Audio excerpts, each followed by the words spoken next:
Welcome my channel Maths Pi and I discuss in video about class 10th paper solution. विद्यार्थियों, यहाँ पर section A आपको दिखाई दे रहा होगा। सेक्शन ए में अपन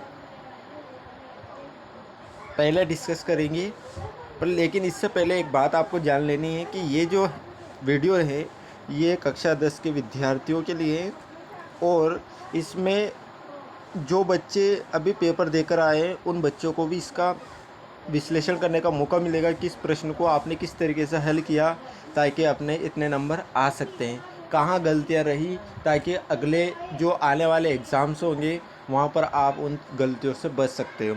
साथ ही साथ जो अभी 9th से 10th में प्रवेश करेंगे इस सत्र को लेकर उन विद्यार्थियों के लिए ये रामबाण साबित होने वाला है, क्योंकि उनको यहाँ से पता चलेगा कि किस तरीके से प्रश्न आजकल के एग्ज़ामिनर पूछे जा रहे हैं, कौन सी एक्सरसाइज से कितने नंबर का प्रश्न आ रहा है, इसलिए अपन को कौन सी एक्सरसाइज को ज़्यादा महत्वता देनी है। इन सारी बातों को लेकर अपन इस वीडियो में चर्चा करेंगे। तो सबसे पहले हम ये देखते हैं कि सेक्शन ए में जो है प्रश्नों की संख्या कितनी रहती है। जो प्रकार रहते हैं वो 3 प्रकार से पूछे जाते हैं। पहला आवासदा वाला, ठीक है। इसके बाद यहाँ पर अगला वाला जो प्रश्न पूछा जाएगा आपसे रिक्त स्थान की पूर्ति करने वाला पूछा जाएगा, और अगला वाला जो प्रश्न पूछा जाएगा वो अति लघुरात्मक प्रश्न पूछेंगे। तो 3 टाइप से प्रश्न पूछेंगे सेक्शन ए में, लेकिन यहाँ प्रश्नों की जो संख्या रहेगी विद्यार्थियों वो 30 रहेगी। कितने प्रश्न पूछे जाएंगे? 30, जिसमें से अवसदा वाले कितने पूछे जाएंगे? वो पूछे जाएंगे आपसे 12 प्रश्न। रिक्त स्थान वाले कितने पूछे जाएंगे?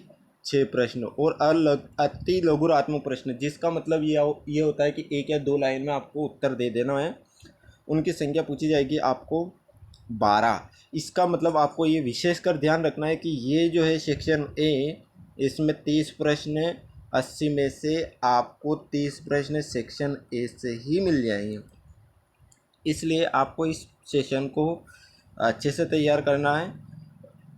अब देखो, आगे बढ़ते हैं और प्रश्नों को करते हैं।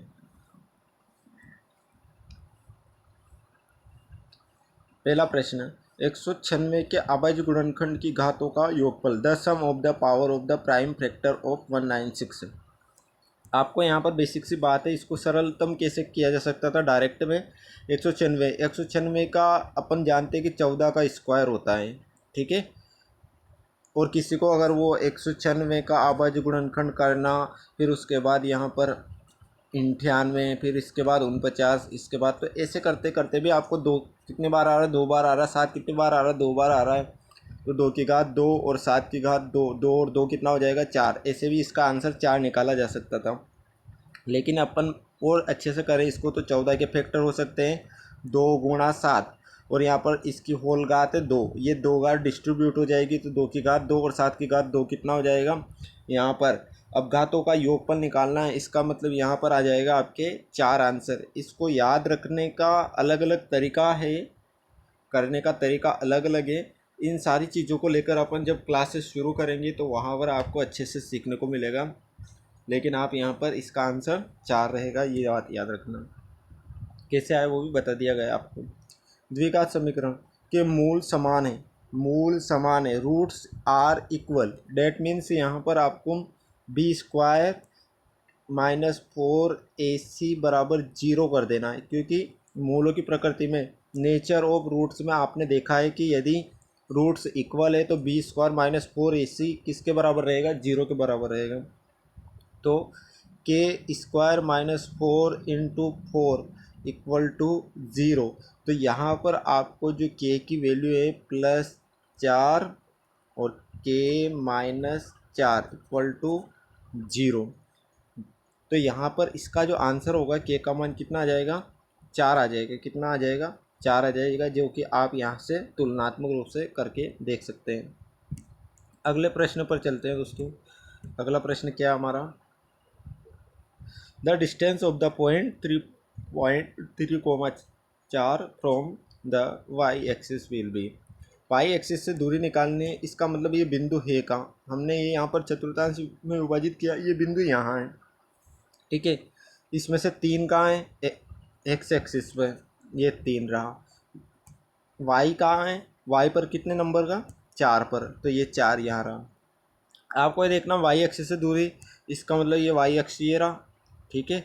इससे इसकी दूरी देखनी, इस बिंदु की इससे दूरी, तो ये दूरी होगी। और इसका पैरामीटर कौन सा है, एक्स एक्सिस है, इसका मतलब ये दूरी कितनी है, 3 है, तो इसका 3 आंसर होगा। आगे देखो, ये ग्राफिकल अप्रोच से है दोस्तों, ये इसको बाय ऑप्शन से ट्राई कर सकते हैं कि पहला विकल्प रखो इसमें कि 3 गुणा एक्स का मान कितना रखेंगे 1 प्लस 2 गुणा वाई का मान कितना रखेंगे 4, तो 4 2 8, 3 एकम 3 8 और 3 कितना हो जाएगा 11। क्या आप उनके बराबर में 11 दे रखा है, बिल्कुल दे रखा है। इसका मतलब ये यहाँ पर इसका आंसर होगा अ वाला,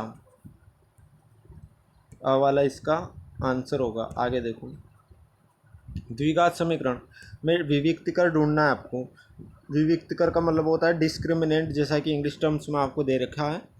इसका मतलब क्या होता है, बी स्क्वायर माइनस 4ac, इसका मान आपको लाना है। तो बी स्क्वायर माइनस 4ac का मान कैसे ला सकते हो आप, वैल्यू रख के देख लो कि 10 का बी स्क्वायर मतलब 10 का स्क्वायर, 10 का स्क्वायर माइनस 4, ए का मान कितना है 3 अंडर रूट 3 और सी का मान कितना है अंडर रूट 3, ठीक है। तो यहाँ पर 10 का स्क्वायर 100, ठीक है, माइनस 4, 3 अंडर रूट 3 का जब अंडर रूट 3 के साथ गुणा होगा तो 3 हो जाएगा, और 3 का 3 के साथ होगा तो 9, और 9 चौक 36 होता है, 9 चौक 36 होता है। इसका मतलब 100 में से 36 घटा देंगे तो अपन कितना आ जाएगा अपना आंसर, 100 में से 36 घटाए तो 64 आंसर आ जाएगा। कितना आ जाएगा 64 आंसर आ जाएगा, ऑप्शन नंबर द। इसके बाद अगला प्रश्न है, यदि 18 ए बी माइनस 3 समांतर श्रेणी में, समांतर श्रेणी में है तो इसका मान निकालना है। समांतर श्रेणी में है इसका मतलब दूसरा पद माइनस पहला पद, चौथा पद माइनस तीसरा पद। इसका मतलब ए माइनस 18 बराबर होगा -3 माइनस बी। क्यों, क्योंकि आपको पता है समांतर श्रेणी में पदों का अंतर क्या होता है, समांतर समान होता है, सॉरी। तो यहाँ पर ए इस माइनस बी को इधर लेकर आएंगे तो प्लस का बी हो जाएगा, और ये माइनस के 18 इसको इधर लेके आएंगे तो बराबर में -3 तो है ये, प्लस के 18। तो यहाँ पर अपन को फाइनली रिजल्ट कितना मिल रहा है, इससे प्लस के 15 मिल पा रहा है। तो यहाँ पर आपको आंसर कितना आएगा, 15 आंसर आएगा, ऑप्शन नंबर स। यहाँ पर पूछा है आपसे कि 3 सेक 45 कोस 45, आपको बिना कुछ सारणी का ज्ञान हुए भी आप कर सकते हो। कैसे करोगे कि ये सेक और कोस एक दूसरे के रेसिप्रोकल होते हैं, रेसिप्रोकल होंगे, इसका मतलब जो भी वैल्यू आएगी वो एक दूसरे को कैंसिल आउट कर देगी। इसका मतलब अपन को फाइनली यहाँ पर कितना मिलेगा, 3 आंसर मिलेगा द। आगे बढ़ते हैं, वृत्त की वह जीवा जिसकी लंबाई वृत्त की त्रिज्या से दुगनी हो। देखो दोस्तों, इसको हम अच्छे से समझ सकते हैं कि ये रहा आपका सर्कल, ठीक है, जिसकी लंबाई ये लंबाई है, ठीक है, ये जीवा हो गई। अब इसके बाद यहाँ पर आपको समझ में आ रहा होगा कि ये अपन ने इसकी जीवा बना दी, ठीक है।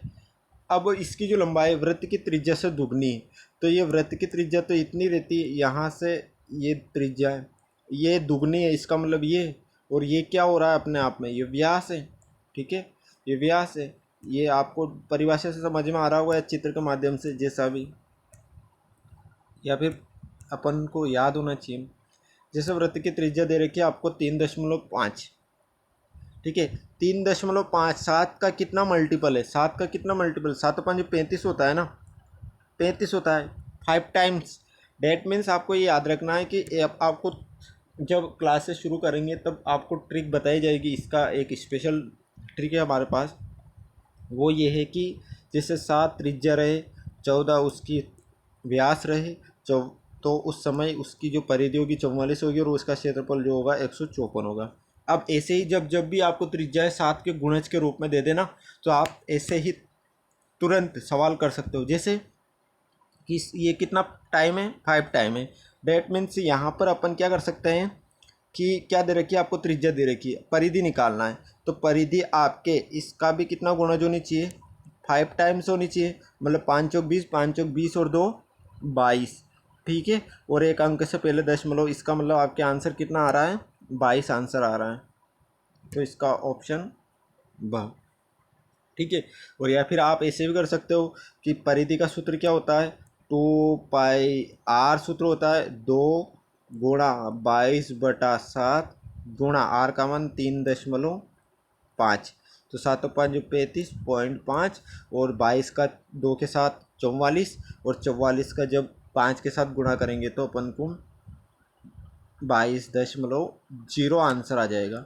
ऐसे भी आप कर सकते हो, लेकिन करने का सबका अपना अपना तरीका है। यहाँ पर आपको वस्तुनिष्ठ प्रश्न दे रखे हैं, इसका मतलब आप तुरंत शॉर्ट ट्रिक्स भी इस्तेमाल कर सकते हो, जैसा कि मैंने बताया 7 14 44 154, 7 14 44 154। ओके, अगले प्रश्न पर। घन का संपूर्ण पृष्ठीय क्षेत्रफल आपको दे रखा है 486, इसका मतलब 6 इंटू भुजा स्क्वायर बराबर 486। 6 से कैंसिल कर देंगे इसको, 81, और 81 का वर्गमूल होता है 9, तो आपकी भुजाएं कितनी आ जाएगी, 9।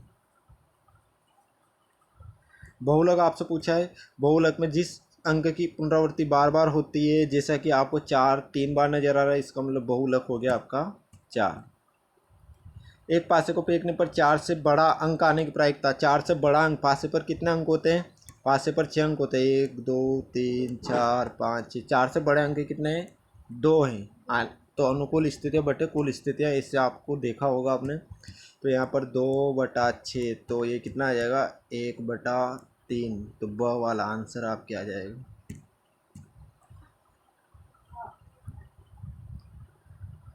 अब अगला देखो प्रश्न, आपके रिक्त स्थान वाले कितने प्रश्न थे, 6 प्रश्न थे, 95 और 152। अब यहाँ पे आपको ये देखना है कि ये किससे डिविजिबल है ना। तो एचसीएफ ज्ञात करने के लिए आप तो या तो आप अभाज्य गुणनखंड वाला मेथड लगा सकते हो, जैसे कि ये 95 है और ये 152 है, एक तरीका तो ये है ना, तो उससे कर सकते हो। अपन दूसरे तरीके का इस्तेमाल करते हैं, जैसे यूक्लिड विभाजन लेमा 152, ठीक है। अब बराबर में लिख देते हैं 95, कितने बार करेंगे गुणा, एक बार, कितना बचत में रहेगा अपने, यहाँ पे घटा के देखो इसको, 57, ठीक है, कितना, 57। अब जैसे ही 95 इधर लिखेंगे, क्योंकि ये वाली क्वांटिटी जो है वो इधर आ जाती है, ये वाली क्वांटिटी इधर चली जाएगी, इसका मतलब यहाँ पर बराबर में 57, किसका गुणा करें कि इसके आसपास आ जाए, तो एक ही आएगा, दुगना तो ज़्यादा हो जाएगा। इसका मतलब यहाँ पर कितना बच रहा है, 95 से 57 को घटाएंगे तो शेषफल में कितना बचेगा अपने, 3 5 8, ठीक है। और यहाँ पे 38 बचेगा, कितना बचेगा, कितना बचेगा दोस्तों, 38 बचेगा, ठीक है। अब इसके बाद यहाँ पर हम ये देखें कि 38 बच रहा है, इसका मतलब यहाँ पर अब अपन काम में ले सकते हैं, ठीक है। अब 57 इधर लिखा अपन ने और ये 38 इधर लिखा, गुणा करेंगे कितनी बार, एक बार, ठीक है। तो ये कितना बचेगा, यहाँ पर 2 7 9 19 बचेगा, ठीक है। इसके बाद हम अगली स्टेप पर चलते हैं, तो ये 38 इधर आ जाएगा, है ना।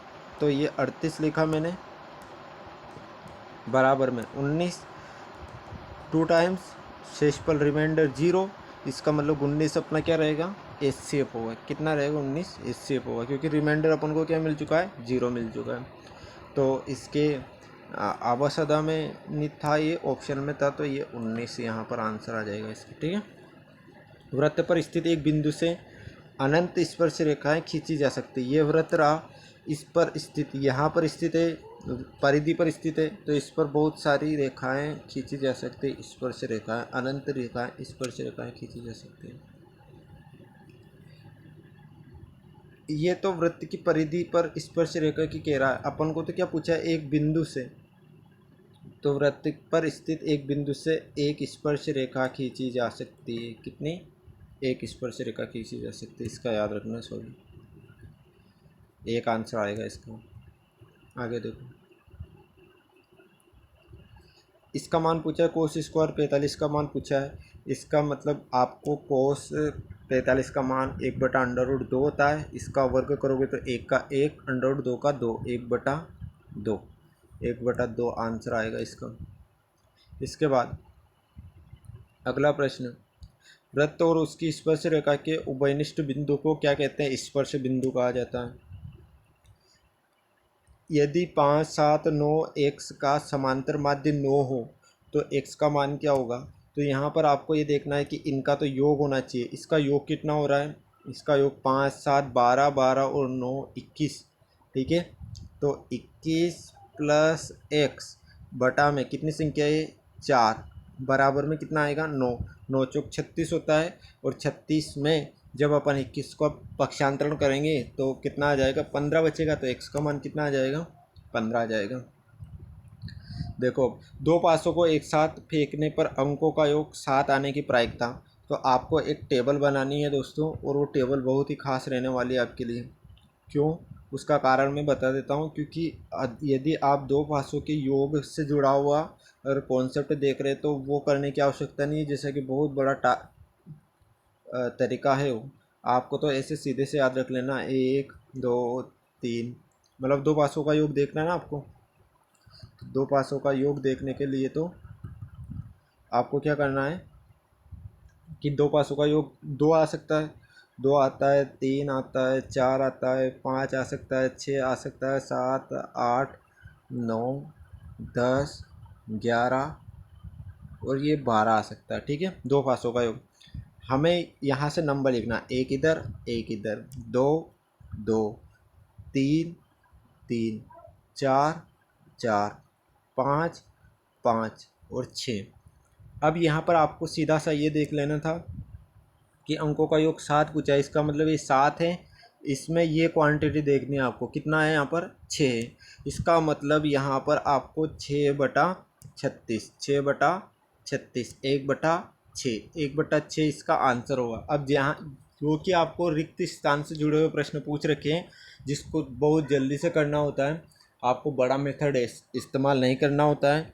बड़ी विधि से आप काम कर भी नहीं सकते, इतना समय लगेगा तो आप पेपर सॉल्व करने में प्रॉब्लम होगी। इसलिए अपन जल्दी से जल्दी इनकी ट्रिक्स भी सीखेंगे ताकि अपन जल्दी से जल्दी इस पेपर को जल्दी से सॉल्व करके अपने नंबर अच्छे बटोरे जा सकते हैं। तो वो हम क्लास में डिस्कस करेंगे, जो कि आपको फ्री क्लास मिलने वाली है इस सेशन में, क्लास 10th की। तो आप हमसे रेगुलर जुड़िएगा और आगे अगले प्रश्न पर चलते हैं। अति लघुरात्मक प्रश्न आने वाला है, जो कि सेक्शन ए का ही तीसरे नंबर का प्रश्न था।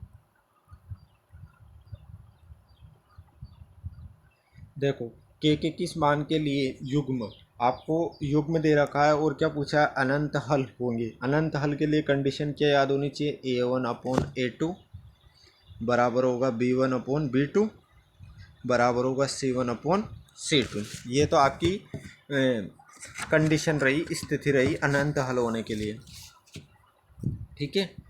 क्योंकि रेखाएं क्या होगी? समपाती होगी, ठीक है। इसके बाद हम आगे बढ़ते हैं। तो यहाँ पर के का मान निकालना था, तो 3/K बराबर होगा -2/5।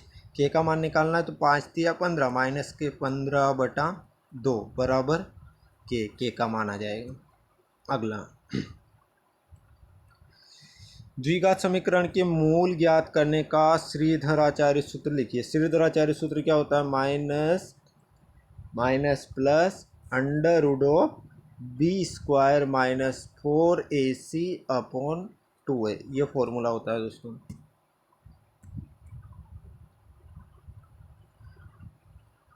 जैसा कि विद्यार्थियों, अगला प्रश्न है, किसी श्रेणी का प्रथम पद ए और सार्वंतर डी हो तो पांचों पद। आपको nवें पद का फॉर्मूला पता होना चाहिए। Tn बराबर होता है a + n-1, n-1 into D. लेकिन आपको पांचवा पद पूछा है, इसका मतलब T5 इज इक्वल टू, पहला पद तो a है, पांचवा पद है ना, n का मान 5, 5 में से एक गया तो 4d। ये आपका आंसर होगा।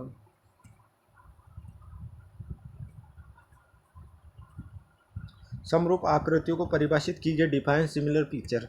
तो समरूप आकृतियों में जो भी आकृति आप करोगे प्रदर्शित, इसमें क्या होता है, समरूप आकृतियों में क्या होता है कि जो भुजाएं रहेगी उनका अनुपात जो रहेगा, वो रेशियो जो रहेगा वो समान होगा। इसका मतलब अपन परिभाषित करने की बात रहेगी तो क्या लिख सकते हैं कि ऐसी आकृतियाँ जिनकी भुजाओं का जो अनुपात रहेगा वो समान होता है या बराबर होता है, उसको समरूप आकृतियाँ कहते हैं। इसके बाद आपको अगला प्रश्न दे रखा है, देखो ये एक अपने आप में सूत्र भी होता है। किसका सूत्र होता है? Tan two theta. Tan two theta का सूत्र होता है 2 tan theta upon 1 minus tan square theta. अगर ये सूत्र पता है आपको तो ये थीटा का मान कितना है? 30 है। तो 30 2 60, टेन 60 का जो मान होगा उसका ये इसका आंसर होगा, ये इसका आंसर होगा। तो टेन 60 का मान कितना होता है? अंडर 3 होता है। तो आपको अगर इसका सूत्र पता है टेन टू थीटा वाला तो आप लगा सकते हो, नहीं तो आपको क्या करना पड़ेगा, इसको पूरा सोल्व करना पड़ेगा, इसको पूरा सोल्व करना पड़ेगा, जो कि आपको करना है।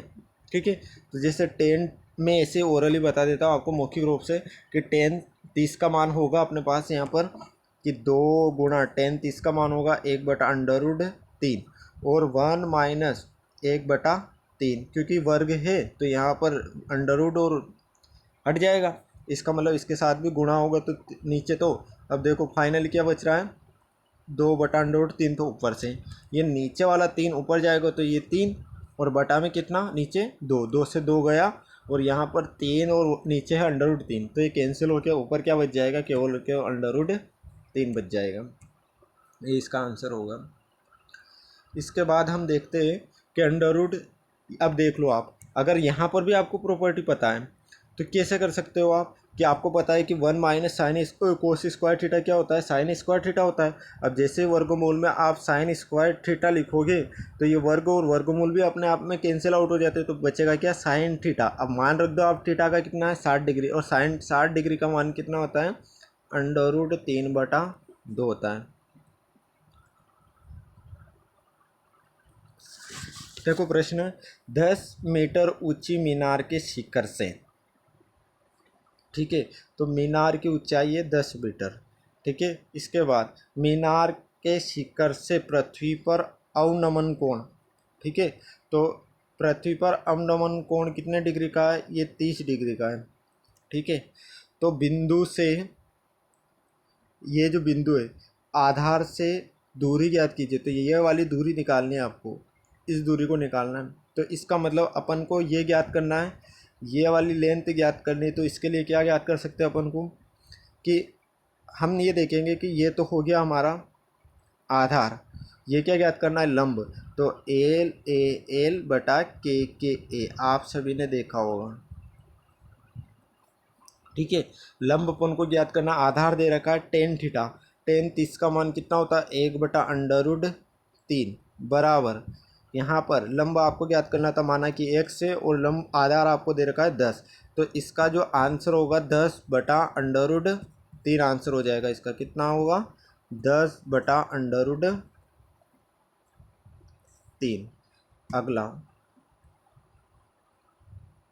एक ऊर्ध्वाधर छड़ की लंबाई और उसकी छाया की लंबाई का अनुपात। अब आप पहले डायग्राम के माध्यम से समझो इसको, ठीक है।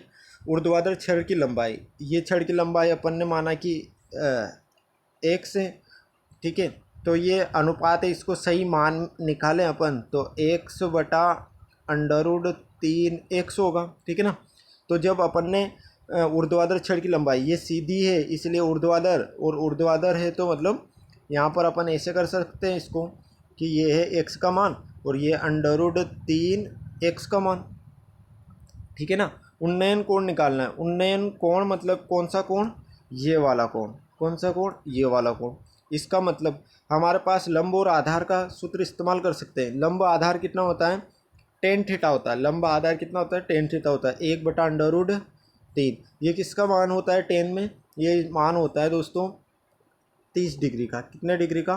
30 डिग्री का। तो सूर्य का उन्नयन कोण कितने डिग्री का हो जाएगा? 30 डिग्री का हो जाएगा। देखो अगला प्रश्न, 3 सेंटीमीटर त्रिज्या लेकर एक वृत्त बनाइए तथा केंद्र से 5 सेंटीमीटर दूरी पर स्थित बिंदु P से वृत्त की 2 स्पर्श रेखाएं खींचिए और उसका माप भी लिखिए। सबसे पहले तो एक वृत्त बनाना है 3 सेंटीमीटर का, ठीक है। इसके बाद ये इसका केंद्र हो गया, है ना। अब ये केंद्र या तो है त्रिज्या, इसके बाद केंद्र से ही अपन को 5 सेंटीमीटर दूर। अब यहीं पे अगर अपन लेना चाहे तो ऐसे भी ले सकते हैं कि यहाँ से 3 तो ये हैं और 2 और खींच दो, 5 सेंटीमीटर पूरी कर दी। तो यहाँ पर अपने पूरी जो लाइन है कितने सेंटीमीटर की, 5 सेंटीमीटर की। इस बात का आपको ध्यान रखना है। अब इसके बाद अपन ने जैसे ही ये खींचा था कि एक वृत्त बनाया था, इसमें 3 सेंटीमीटर और ये है यहाँ तक 5 सेंटीमीटर।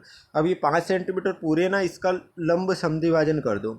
इस भुजा का क्या करना है आपको, लंब समद्विभाजन करना है। अब जैसे समद्विभाजन करोगे तो यहाँ पर आपको कहीं ना कहीं एक बिंदु मिलेगा इस रेखा पर, ऐसे उस बिंदु को रखते हुए आप जैसे ही प्रकार को घुमाओगे तो आपको इससे कहीं ना कहीं कटता हुआ मिलेगा।